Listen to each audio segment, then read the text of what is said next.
Okay, in this video, we're going to focus on some of the comments made in this podcast about vaccines for newborns. Um, I am not going to be talking about vaccines generally in this slide, just the topics that were covered in the Calley Casey Means podcast with Tucker Carlson. If you want me to make a slideshow or a video on vaccines and I can answer some of your questions, I would be more than happy to do that. Okay, so in this particular portion, we're introduced to Casey Means a little more. I mean, she's introduced in the beginning of Tucker's podcast, but for the sake of these series, this is where we'll really start deep diving into some of her claims. For the most part, Casey Means uses data and studies that are easier to verify and confirm is accurate, as opposed to Callie Means. I had a harder time finding things like that he would mention, and maybe I'm just not looking in the right place, like I said, but in the previous video, but um, he's a little harder for me to verify. I'm familiar with Casey Means. She appears on a lot of different podcasts, and I've heard her speak in the past on things. I think she does bring issues to the table that a lot of Americans, especially, should think about their diet and their lifestyle. And to be truthful, I think that changes in those areas can mitigate a lot of disease as she talks about. I heard a really good podcast the other day where she was talking about how important walking is and how much of a difference it can make in our lives if we start to incorporate it. So, in that way, I think she's doing a good thing for people. But there's going to be a slight caveat, and I did not post this clip in here. If you want to go back and look, it occurs around the 19 to 22-minute mark. It's that entire. It doesn't occur around there. That is the time frame in which it occurs. She begins to sort of list off all these ailments. And Tucker asks her, give me the current state of healthcare in America? And she starts listing off all these ailments from obesity, which is can be a metabolic disease and most of the time is, to something like neurological or psychiatric, something we don't have a great understanding of, which is autism. She lists, and all the things in between. She talks about child birth in the hospital, PCOS, all this wide range of diseases. So and then she makes this very bold claim that all of this is due to metabolic dysfunction. It's this broad sweeping claim. So on the surface, I just want to think about that. Everyone that's listening to think about that for a second. You have a laundry list of diseases, and within America, there are a lot of people that probably suffer from one or two or multiple of those. Some people, sure, there probably has a lot to do with their lifestyle and the choices they make. But there are people who probably have suffer those things for other reasons, whether they're genetic, environmental, something happened to them in their life that's maybe, like early age, they had an injury or something, or um, maybe something during development. And I think that one of the criticisms I have here is that by just painting and saying it's metabolic dysfunction, you can give patients and people a false sense of control over these things. I'm not saying that we should not encourage people to control things through their diet. Don't mix what I'm saying. I think that that approach should be taken first. But if it doesn't work and someone is doing their best, this sort of like diagnosis when this sort of diagnosis when some of these diseases don't even have a clear etiology, it can really confuse people and discourage them. So I want to keep that in mind. And another thing I want to talk about is population studies. Okay, I would like to caution against making generalizations or diagnoses of entire populations based off of supposed um, observations. To drive this point home, I'm going to use a fictional example that's on a little more of a positive note. We're going to talk about a people that live in some unknown country and they get very low rates of stomach cancer. In fact, their rates of stomach cancer are so low that they've drawn the attention of doctors and scientists. So these doctors and scientists, they load up on an airplane and they fly to this country and they find that they start making some observations, right? And they find that this group of people, they do things a little differently than the other countries, but one of the more outstanding things is that they eat tons of beans. They eat beans for breakfast, lunch, and dinner. Now, you don't want to be locked in a room with these guys at the end of the day, but regardless, the beans seem to be decreasing their rates of stomach cancer. So the hypothesis that scientists and doctors come away with is that we all need to eat more beans and we will lower our rates of stomach cancer. They take this information back, people start eating more beans, but stomach cancer doesn't decrease. Furthermore, the doctors get a group of them and decide to displace them, like a population of them, and decide to displace them somewhere else, but keep everything the same, right? Especially their diet.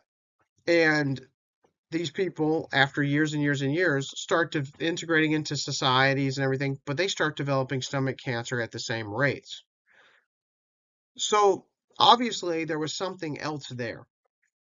And this is the problem with population studies. It's that lots of times there's so many confounding variables. So you cannot make generalizations or diagnoses without sufficient evidence. And I believe that if you apply this logic to a country like America, right? So you've got this laundry list of items and of the ailments, right? That Casey Means listed off. And then you have all different kinds of people in America. America is extremely diverse geographically, culturally. You have all different types of people. And there's lots and lots of different reasons as to why people could develop these diseases. For a lot of them, sure, it's probably something metabolic, like I mentioned earlier, but we're making a generalization. With the bean people, it could be anything, right? They could have a circadian rhythm, right? The way they wake up and move about their day. They could live at a certain altitude. They could have some novel environmental thing they're exposed to that's causing these low rates of stomach cancer. There's just so many different variables. And with population studies, you have to be very, very careful before you make assumptions like this. By the way, this is exactly what happened with saturated fat, right? People were just looking at the saturated fat. They weren't looking at people's diets broadly and people's lifestyles broadly. They were just looking at saturated fat. So, anyways, that's an example. There's another fun example that I hear in a lot of I've heard in a lot of college courses and stuff where they say like ice cream consumption goes up in the hot weather and murder rates go up in the hot weather. Therefore, eating more ice cream equals you're more likely to murder someone. When in reality, we know that that's not it.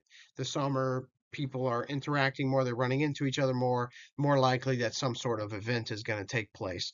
So I would just caution with these sorts of with these sorts of statements and assumptions when you hear them, the red flag should go up. Oh boy, here we go. So let's jump into this. Within hours of coming from source into this, within hours of coming from source into this, into this body, the first thing that happens to them is pharmaceutical intervention without really asking, there's barely informed consent about this. That child's eyes are smeared with erythromycin ointment and they're given a hepatitis B vaccine in their first day of life. And what are these two things for? I mention this because it's just emblematic of how we're put on the pharma treadmill from the moment we are born in this country for reasons that are very strange. The erythromycin ointment is to prevent chlamydial infections of the eye, which we test women for chlamydia. So why would every baby in the United States need this ointment if the mom doesn't have it? And the Hep B vaccine is for hepatitis B, which is a sexually transmitted disease and IV drug user disease, of course, which babies are not going to be exposed to. And yet every single baby in America is getting the intervention. So from literally the day we are born, we're on this treadmill. So, why not test the pregnant mother for those? They do. Okay, so they give it to the women who, even if they have tested negative, which they give should be it to the babies. overwhelming majority. Absolutely. So I don't understand, why would you treat a child on his first day of life for illnesses for a fact he doesn't have and isn't going to get. So this is what I saw working for pharma. So let's get out of the passion of this debate and just talk about the economic incentives. Let's take the Hep B. Okay. There's actually no dynamic in American capitalism like the vaccine schedule, because the second you get something on that schedule, the government's paying hundreds of billions of dollars for a product that's then mandated for every single American living. So I'm just speaking again, let's not even get into the efficacy of vaccines. No, we're talking math from an here. academic. I'm talking math. Working with. Okay, I just gotta say, I respect how Calley Means says we're gonna take all the emotion out of it, but then he makes a claim like you're mandated to get vaccines as soon as you're born. Really taking the emotion out of things there. All right, I'll talk more about this in the next slide. Okay, I'm gonna give my response to that clip now. Off the bat, just speaking, it's a little frustrating to watch because, I know Casey Means knows the answers to a lot of the things that she's throwing out there. She knows medical history.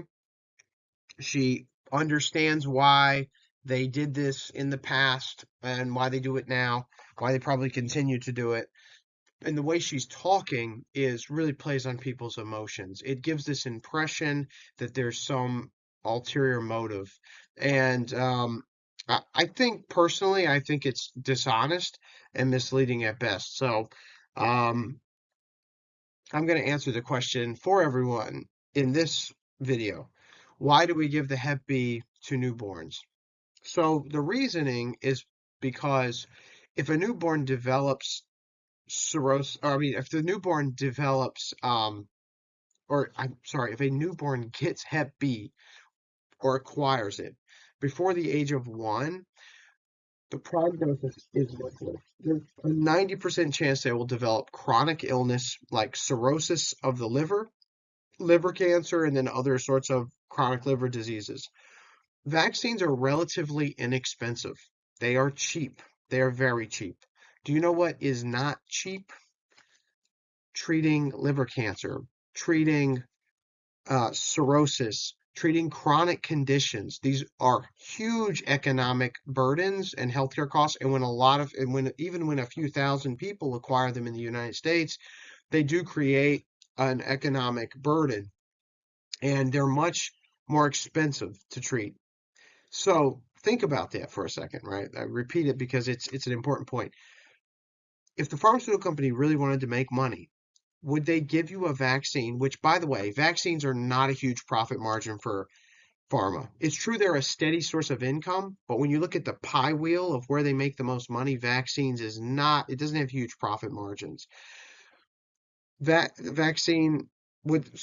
where they could make a lot of money is treating someone with liver cancer or cirrhosis or something like that. So, it's something to think about. If a pharmaceutical company was really wanted to do something nasty and disgusting, they would just not have access to the vaccine and let people get very sick and then treat people who are very, very sick. So before the 1990s, Hep B was a little more common. And about half the cases that newborns acquired were directly from their mothers. So one of the reasons that we do things the way we do them today is because and I take this analogy from Dr. Marty McCary, and I talked about it a little bit in my first video, but it is a pendulum swing reaction. Before modern medicine, or modern medicine, like what we have now, where we're testing for everything, we had really nothing. And doctors saw horrific things happen in hospitals. Most of the time, as a result of some infectious disease. So the idea here was to medically intervene when the technologies became available in order to mitigate these problems and greatly diminish them. So that's one reason why we did this, especially in the early 90s, and we saw Hep B rates drop precipitously. Now, 2024, is there a reason to reevaluate it? Possibly. I don't think it hurts to ask that question, like I said earlier. Maybe we do need to look into reevaluating. And in other countries, they have a different vaccine schedule. Some countries are actually way more strict than we are, believe it or not. Jamaica, I believe, is one of them. Of like, I know it's a random one to throw out there, but I think they do all vaccinations like in the first year. So, we have a mix and match vaccine schedule. But like, I think Canada does like 6 months. They do the first Hep B shot, and then they do it that way. But regardless, we could look into different ways to do it. I don't see why not. Most doctors are open-minded to you um, getting the shot on a different schedule. I'm going to call out one thing I heard. Calley Means said vaccine, something about them giving you a medicine that is now mandated to all Americans from birth, and they're profiting off of it. That statement is false. Vaccines are not mandated in this country. They're not. There's case by case basis where it's mandated. It is completely legal for, say, a company to require you to have certain vaccinations if you want to work for them. That's all been legal since way early time through like Supreme Court and stuff. But for the most part, vaccines are not mandated in the United States. And I know schools are going to come up, public schools, but you can get exemptions for public schools. I know that that can be a pain in the butt, but it's still an available option. And we all know somebody who doesn't vaccinate their kids. We all do. And their kids live a completely normal life. Vaccines are not mandated. Again, there's an example here or there, but they're not for the most part. So that statement was false. And again, statements like that, they rile people up, they get people upset, and they help draw a narrative that may not exist. Okay, I'm going to throw one more thing in here from the podcast, and I'm not going to play the clip because it's too long. But Calley Means also, at this point, goes into some story about this doctor that he met one time, and he asked them, why do we give this Hep B vaccine so early? And he says, the doctor gave me some answer like this.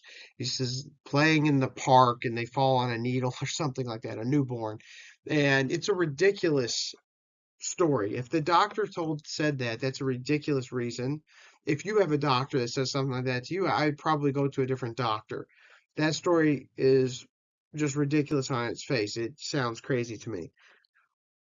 However, I would like to challenge this anecdote with my own. And my wife actually asked the same question to our doctor, and the doctor gave her a legitimate answer. The pediatrician told her about the history of Hep B, why we tend to vaccinate for Hep B, and then, imagine this, she said, listen, if you're really concerned with vaccinating your newborn, we can wait until the 2-week mark.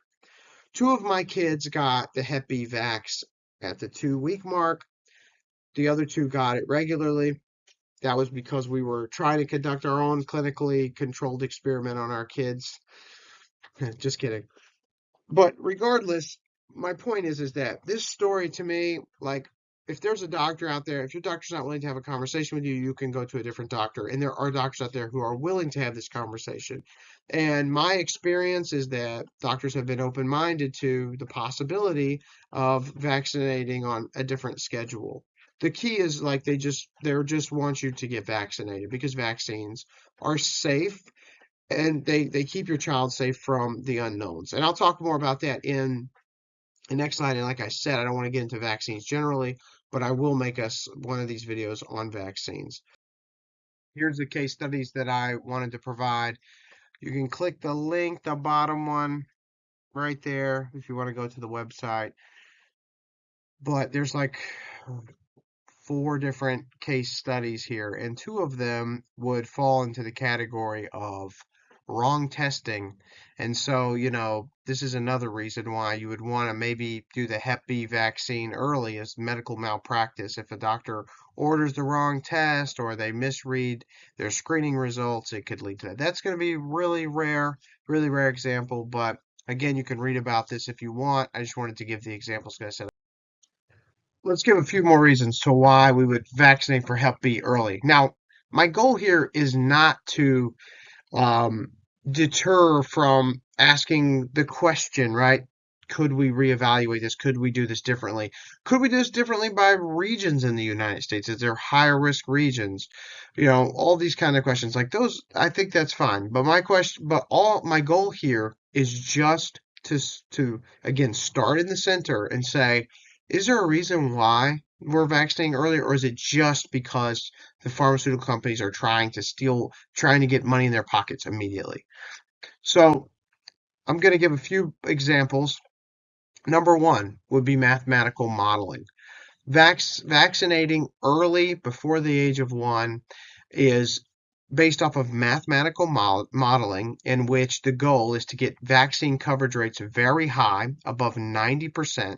You could do it right there in the hospital. So that would be the number one reason, is that they did algorithms and studies and they found this is the most cost-effective way to get this done.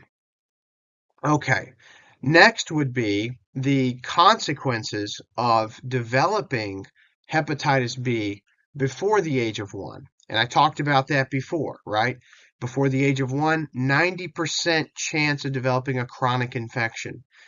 That's absolutely insane. That's pretty much guaranteed. If your kid, if you're a newborn, or if your newborn or your baby encounters Hep B in some form or fashion before the age of 1, they are going to develop some sort of chronic illness. Okay, from 1 to 5, the rate does decrease, but it goes to 60%. It's still at 60%, so still more than half. That's still something that you have to have in the back of your mind.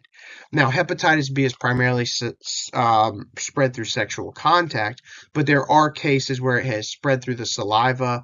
That is probably because there were sores or open wounds in the mouth, and then blood was there, because it will transfer through blood or sexual transmission. Studies in, say, like orphanages or facilities where children are in close contact, and if they mix up their toothbrush, so that's happened. Like, that's not fear mongering. That has happened, and kids have spread it that way. And you may say, well, my kid's not going to be in an orphanage or anything like that. And that's a fair point. And this comes back to my original point. Could we reevaluate based off of like regions or the child's specific circumstances? Maybe. Okay. Now, the last point I want to make is this point on the asymptomatic infection. So I actually kind of had these in reverse order on the slide. If you develop Hep B late, or if you are exposed to Hep B later in life and you're infected, most likely you're going to be an asymptomatic carrier as an adult. The scary thing about that is that the estimates of who all has Hep B in the populations, we really don't know. So they have a guess in the science community that's probably in the millions, but it could be much higher. And in those cases, if you have it and you don't know, it would be much easier for you to spread it. You may not be as careful, and if someone's handling your baby or something. And again, this just comes back, and I don't want to border on fear mongering. Again, it would be a rare case, but I'm just giving the why. So someone could accidentally spread it, and I already talked about it being spread through facilities. Now, lastly, I want to make a political point with this whole asymptomatic carrier idea. I want you to think briefly about what just happened from 2020 till pretty much 2024. What did we have at our southern border, right? We had what most news outlets were calling a migration crisis. We had millions of people, or immigration crisis. We had millions and millions of people dumping through the southern border. We don't know those people's medical history. If they come from countries that are vaccine hesitant or don't have access to Hep B vaccine, or maybe they don't believe, or maybe they don't even know they're infected and they're coming across. We don't know they're infected. That this is a higher probability of putting something like this back into circulation into our population. And vaccines can mitigate a lot of times for those unseen circumstances. Even in the case of other vaccines like measles and stuff, like a lot of people say, well, why do I need to vaccinate my kids? And personally, I never even saw measles working in the hospital. I didn't see it in the hospitals I worked in. Even if it came through, I never saw it. But there are measles outbreaks, right? And normally it's in a community that doesn't vaccinate, and then someone comes from another country and gets into that community, and it spreads like wildfire. So the problem is there's unforeseen circumstances that we can't predict, and vaccines give us that peace of mind. We're a little displaced from how detrimental these diseases were, large in part, ironically, thanks to vaccines ameliorating, diminishing a lot of these things in our society. I'm not going to spend a lot of time on this, but the erythromycin thing, like, why you got to say it like that? So, just painting it as this absolute horrible nightmare scenario. So my goal is not to discourage questioning of these practices or smear anybody who does. What I'm simply trying to do is bring that pendulum to the middle. I think we start in the middle. Can we give good reasons for why this is done? And then from there we can branch out. But pretending that all of this is just a conspiracy, like, right off the bat to line pockets or money, like when you paint that nefarious picture, it puts into question anything that's done by the pharmaceutical industry. And to me, that's an extreme position to take. If something as simple as wiping antibiotic cream has some sort of motive to it, then any treatment you get or receive from a doctor or a pharmaceutical company is now called into question. So let me just briefly talk about the erythromycin ointment. For one, again, we came out of a time in the 90s, in the early 90s, where um, like it was horrific, the things people were dying of. So taking some erythromycin cream, which I promise you pharmaceutical companies are not getting rich off of antibiotics. And the narrative around antibiotics is even shifting in the medical community. Doctors are much more hesitant to prescribe antibiotics without information. So, but regardless, wiping a little erythromycin cream is relatively inexpensive and a very cheap fix to say your child being blind because they come out of the vaginal canal and are exposed to some sort of bacterial agent like what causes chlamydia. So this is just a precaution. If your child comes out and becomes blind, just like I said with the vaccine, this is a huge economic, healthcare, and then again, of course, emotional burden on your family. I don't think there's anything like horrible about the erythromycin cream. Now that we know more about the microbiome and even the bacteria, there's bacteria that covers babies when they come out, and there's been some studies on this. This is also a microbiome, but there's been more studies on this. We might want to reevaluate the erythromycin cream, but right now the risk benefit is still in favor based off of our medical data now in putting the erythromycin cream on the eyes. So again, just trying to bring it to center here. I don't think there's anything sinister, and I don't think the pharmaceutical companies make a ton of money off of antibiotics. So doctors do this as a precaution, and God forbid they miss an infection. Something like chlamydia is not that uncommon. It's not nearly as uncommon as, say, Hep B. So God forbid they miss something, and that kid comes out and is blind for the rest of their life from something as simple as all they had to do was smear some cream on. One last thought, and this was just something that came to mind as I was like talking about the erythromycin, but I think some of this stuff too, we have to think about this because this podcast is trying to paint this picture of everything is about money, and again, there's a plot behind the scenes. But don't you think that some of this is probably just due to doctors also being worried about malpractice or being sued or things like that? In conjunction to wanting to take care of patients and then going off what they know and what they've learned. But like the erythromycin is a great example. If a doctor missed something and a patient was blind and all they had to do was smear some erythromycin cream on the eyes, and think about this too, like it's not like the newborn is taking in an antibiotic that's going to have to be metabolized and may kill like certain important bacteria in the stomach and gut. This is just an exogenous cream that is being put on. And but the doctor has this like almost paranoia, and they do that if they do something wrong, that they're going to be punished by the legal system. So again, I just want to throw that thought out there, right? That maybe some of this is a response to the fact that we live in a very sue happy, sue crazy country where people don't always trust doctors, or they're looking for any reason to throw someone under the bus or make money. And you know, maybe doctors sometimes are just like, hey, I'd rather be safe than sorry. And we would have to change that culture if we were hoping to again to we'd have to change that mentality and that culture if we're looking for doctors to have a different mentality around that. Okay, so it's going to be my last slide for this video. I have to talk about aluminum adjuvants. So Casey Means has this really quick thing where she goes, and we're exposing these children to aluminum at such an early age. And I hear this a lot about aluminum in vaccines. So first off, all vaccines do not contain aluminum.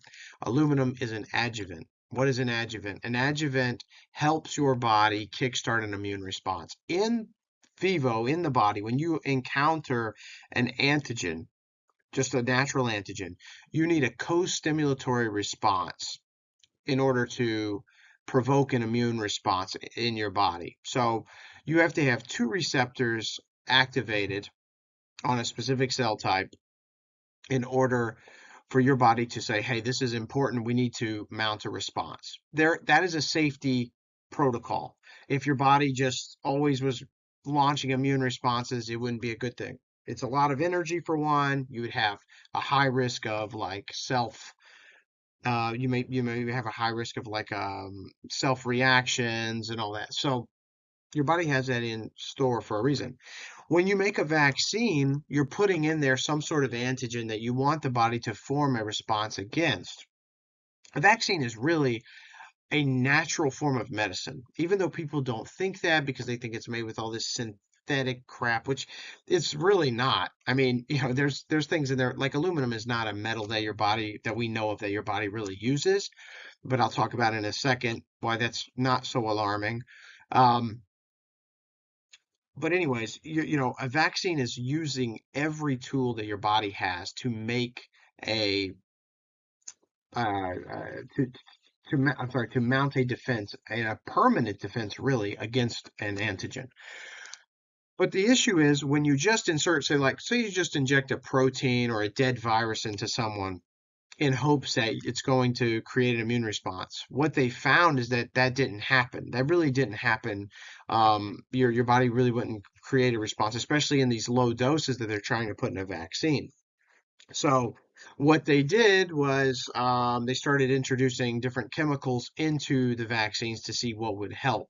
And one of the most effective ones, even before they understood, and they still don't fully understand how it works, was aluminum. And what that aluminum can do is it can actually it does a few different things. For one, it has to activate some sort of um, response. It has to initiate such a strong response that the adaptive immune system gets involved. You have two arms of your immune system. You have your innate and your adaptive. Your innate takes out a lot of stuff just right off the bat. During the day, we probably encounter all kinds of things, and our innate immune system just tackles it. The adaptive, that's when you get sick, you start to feel under the weather. That's your adaptive immune system going, hey, we need to really do something about this. We have to bring in the big guns and create long-term immunity. So the adjuvants ensure that the adaptive immune system gets involved. So one of the things that aluminum does is, for one, it ensures that the what you've injected stays into the muscular tissue. A common misconception is that this is injected, it goes right into the bloodstream and skips metabolism and all this, but actually you don't want that to happen. When that happens with vaccines and with adjuvants, when adjuvants just leave the site of injection, they're thrown out. They're not considered good.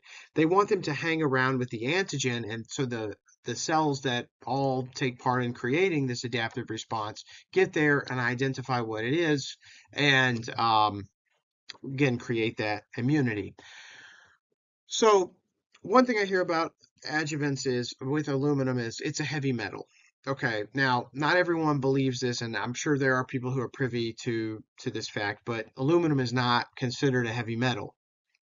When you're thinking of heavy metal, you're thinking of like Black Sabbath and not the bad joke, all right. But you're thinking of like iron and gold and things like that. Aluminum's considered a lighter metal, and aluminum is, as far as we know, based off of studies that we currently have, aluminum is you can get rid of it fairly easily. It's kicked right out of your kidneys. Even in the toxicology studies in newborns, it shows that newborns get rid of aluminum fairly easily. Another thing about aluminum, you encounter aluminum all day, every day in the environment, and you probably have it, it's found in all organisms that they've tested in. It's found in all of our bloodstreams, a certain amount that we're getting from the environment. Humans get it from water. And again, your kidneys seem to just get rid of that. So the amount you're getting in a vaccine is relatively low. And like I said, newborns can handle this based off of toxicology studies. So there's really no alarm. There's 50, 60 years of studies on aluminum adjuvants. There's lots of safety studies. And then the toxicology studies that I looked at, really, there were a lot of reviews and there were more hypotheses that, oh, maybe aluminum is causing this or maybe aluminum is doing this. Again, hypothesis is a good thing. We should look into it. But we also have to be really careful to just jump down this rabbit hole and go, oh, this is horrible. Like the way that that was said wasn't really followed up with anything. It was just like you're supposed to assume maybe that all those diseases she listed at the 19-minute mark may have something to do with this. So again, I'm just trying to sort of ease some of the concerns. I don't think that aluminum is a dangerous adjuvant. And by the way, they're making more adjuvants as we speak. They're making all kinds of ones. They're making ones that might get naturally broken down into like vitamins and stuff. So there's a lot in this research field. And again, this is important. Not all vaccines have aluminum as an adjuvant. In fact, the mRNA vaccines, which everyone loves to hate, had no adjuvants in them that I remember reading about because the mRNA itself was such a strong initiator of an immune response that you didn't need an adjuvant. So there's some vaccines you don't even need adjuvants. They get the job done without them. Okay, one last thought. I said my last slide was going to be my last slide. It's not. This is going to be my last slide. I have to throw this in here. I can't say this with 100% certainty, but I can say it with like 87% certainty. Casey Means is not an anti-vaxxer. And in this podcast, she doesn't really hint to being an anti-vaxxer. In fact, she's careful in how she criticizes vaccines. So I always get this criticism about myself, and people always say to me, Matt, aren't you a little like prone to bias, though, you work in the industry and you've got all this education in the science field. Aren't you just a little invested? And the truth of the matter is, well, I'm not really invested in vaccines. I don't work with vaccines. I think I would still have a job if something went wrong with the vaccine industry because I work in a totally different field than that. But I would say it's a fair criticism. I definitely am prone to bias like everyone else. I probably prone to two types of bias. I'm probably prone to confirmation bias and effort justification. But I really think that my position and my family and my friends, I have a lot of family and friends, and I'm privileged in this way that I'm surrounded by people who don't agree with me always. And that's kind of a cool thing because I do dabble in a lot of like anti-vax reading, and I've even read a couple of books by anti-vax people and even pediatricians and stuff that have become sort of like anti-vax. But I want to say something about this. What I find interesting about people like pediatricians are considered to be experts on vaccines, immunologists. A lot of times in the couple of books I've read one of them was by a pediatrician who was moving into the anti-vax movement. What I found interesting about her book is she didn't really go after the mechanism of vaccines. She went after more the vaccine schedules or something. She was very, very careful. And you see this similar pattern with Casey Means. But I don't think Casey Means is even an anti-vaxxer. Because I'm telling you right now, vaccines are one of the coolest medicines. And a lot of the reason for that is because they're using your natural body to fight off an infection. They're just giving it a little kickstart. They're scary because and I'm not picking on anyone, but I really think this, they're scary because they're in needles. A lot of us have had a traumatic experience with a vaccine. I remember as a kid, like having to be strapped down and I was kicking and screaming and the doctor stuck me and, um, you know, but that can leave a scar in some people's minds, and like they don't want to expose their kids to that necessarily. They start to question it, like it seems like this barbaric practice. And I'm not saying that everybody's objections to vaccines is emotional. I don't want to paint that picture. That I'm not degrading anyone's. I know people spend time thinking about these things and researching them, but I do find it interesting. A lot of the doctors, especially if they have experience or the expertise in that area, they will not. A lot of times they will not fully commit to an anti-vax theory. And I don't think Casey Means is doing it either because I think she's just being careful. And honestly, this is what bothers me the most about it is that the way she's speaking about vaccines is in a way that she's not saying they don't work, but she's like saying like something's going on. And it just draws you in, right? It draws you in, it gets your attention. I think it's a tactic to get people on board to listen. So I think, based off of what we just talked about, that there's legitimate reasons as to why we're exposed to those things when we're young. Do they need to be reevaluated? Possibly. And I think that should always be, and we should always be open-minded about that. Vaccines are not sacrosanct. I may have said that earlier, but they're, and it's true. They're not. They're oftentimes treated like they are. We need to be doing good studies on vaccines, on their safety, on their efficacy. We need to keep coming out with better adjuvants and better vaccines. And I think in the future you'll see this.